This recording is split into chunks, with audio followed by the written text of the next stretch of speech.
Hi అండి, welcome to our channel. ఇవాళ మన రెసిపీ వచ్చేసి పెరుగు చారు అండి. అంటే మజ్జిగ చారు అనమాట. ఇంట్లో ఏ కర్రీస్ లేవు, పెరుగు మాత్రమే ఉంది అనుకోండి, ఇలా ఒకసారి చారు అనేది చేసి చూడండి. టేస్ట్ అనేది చాలా బాగుంటుంది అండ్ చాలా త్వరగా కూడా అయిపోతుంది. ఈ మజ్జిగ చారు ఎలా ప్రిపేర్ చేసుకోవాలో చూసేద్దాం. దానికోసం నేను ముందుగానే ఒక కప్పు పెరుగు అనేది తీసుకున్నాను. ఈ పెరుగును మజ్జిగ చిలికే కవ్వంతో ఇలా చూపిస్తున్న విధంగా చిలుకుకోవాలి. ఇలా చేయడం వల్ల పెరుగులో ఏదైనా మధ్యలో ఉండలు ఉంటే కనుక అది పోయి ఈవెన్గా అయిపోతుంది. తర్వాత దీంట్లోనికి మీకు కావాల్సినంత కన్సిస్టెన్సీలో కొద్దిగా వాటర్ అనేది యాడ్ చేసుకోండి. ఈ పెరుగు చారు మరీ పల్చగా కాకుండా మరీ చిక్కగా కాకుండా నార్మల్గా ఉంటేనే బాగుంటుంది. మరీ చిక్కగా కూడా చేసుకోకండి. చూసారు కదా, ఈ కన్సిస్టెన్సీలో ఉంటే టేస్ట్ అనేది బాగుంటుంది. దీంట్లోనికి ఇప్పుడు కొద్దిగా ఉప్పు అనేది యాడ్ చేసుకొని ఉప్పు ఒకసారి కలుపుకొని దీన్ని అనేది పక్కన పెట్టుకోండి. ఇప్పుడు ఈ పెరుగు చారులోనికి మనం పోపు అనేది వేసుకోవాల్సి ఉంటుంది. పోపు కోసం నేను స్టవ్ పైన ఒక బాండి అనేది పెట్టుకున్నానండి. ఈ బాండి కొద్దిగా వేడి అయిన తర్వాత దాంట్లోనికి 2 స్పూన్ల ఆయిల్ అనేది వేసుకున్నాను. ఆయిల్ ఎక్కువగా అయితే పట్టదండి, కాస్తేస్తే సరిపోతుంది. ఆయిల్ వేడి అవ్వగానే దాంట్లోనికి ఆవాలు, జీలకర్ర ఈ 2 వేసి 2 నిమిషాల తర్వాత దాంట్లోనికి మినప్పప్పు అలాగే శనగపప్పు కూడా వేసి వేయించుకోండి. ఈ శనగపప్పు మినప్పప్పు కాస్త వేగాలి.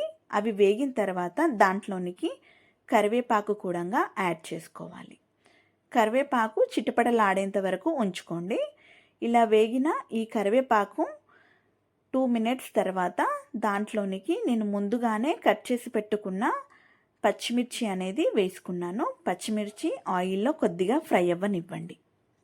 ఇప్పుడు దాంట్లోనికి మనం ముందుగానే కట్ చేసి పెట్టుకున్న కొత్తిమీర అనేది వేసుకోండి.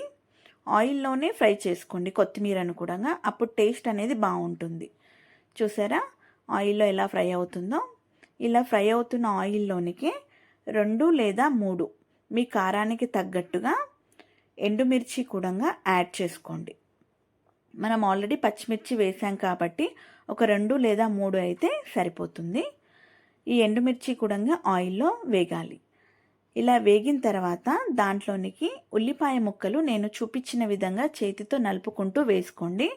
అప్పుడు ఉల్లిపాయ అనేది మొత్తం సపరేట్గా అయిపోతుంది. ఈ ఉల్లిపాయ టోటల్గా వేగాల్సిన అవసరం అయితే ఉండదండి. ఒక 70% ఉల్లిపాయ వేగితే సరిపోతుంది. ఈ ఉల్లిపాయ వేగిన తర్వాత దాంట్లోనికి కాస్తంత అల్లం వెల్లుల్లి పేస్ట్ అనేది యాడ్ చేసుకోండి. ఈ అల్లం వెల్లుల్లి పేస్ట్ పచ్చివాసన పోయేంత వరకు ఆయిల్లో ఫ్రై అనేది అవ్వాలి. అలా అయిన తర్వాత దాంట్లోనికి కాస్తంత పసుపు కూడా యాడ్ చేసుకోండి.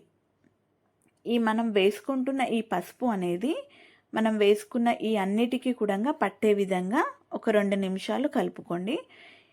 ఇలా కలుపుకున్న తర్వాత దాంట్లోనికి ఆల్రెడీ మనము మజ్జిగ చారులో సాల్ట్ అనేది వేసాం కనుక మీకు సాల్ట్ కొద్దిగా తక్కువగానే వేసుకోండి. మరీ ఎక్కువ అవుతే ఆ టేస్ట్ అనేది పోతుంది అనమాట. అందుకని చెప్పేసి దీంట్లో కూడా కాస్త సాల్ట్ అనేది వేసుకొని ఒక్కసారి కలుపుకోండి. అంతే అండి, ఈ పోపు అయితే రెడీ అయిపోయింది.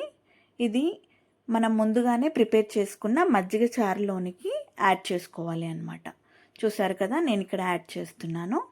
ఇది టోటల్గా కూడా ఆ మజ్జిగ చారులోనికి వేసేసుకొని ఒకసారి కలిపేసుకోండి. ఒకవేళ మీకు ఈ టైంలో కనుక సాల్ట్ అనేది తక్కువగా అనిపిస్తే ఇప్పుడు అనేది యాడ్ చేసుకోవచ్చండి. చూసారు కదా, మన మజ్జిగ చారు అయితే ప్రిపేర్ అయిపోయింది. వేడి వేడి అన్నంలోకి ఈ చారు అనేది వేసుకొని తిన్నారనుకోండి, చాలా అంటే చాలా టేస్టీగా ఉంటుంది. ఇంకా కర్రీ కూడా ఏమీ అవసరం ఉండదు. అంతే అండి, మన మజ్జిగ చారు అయితే రెడీ. ఈ వీడియో కనుక మీకు నచ్చినట్టయితే మన ఛానల్ని లైక్ చేయండి, షేర్ చేయండి, అలాగే సబ్స్క్రైబ్ చేసుకోవడం మర్చిపోకండి. ఇలాంటి మరిన్ని మంచి వీడియోస్తో మీ ముందుకు వస్తాను. థ్యాంక్ యూ అండి. బాయ్.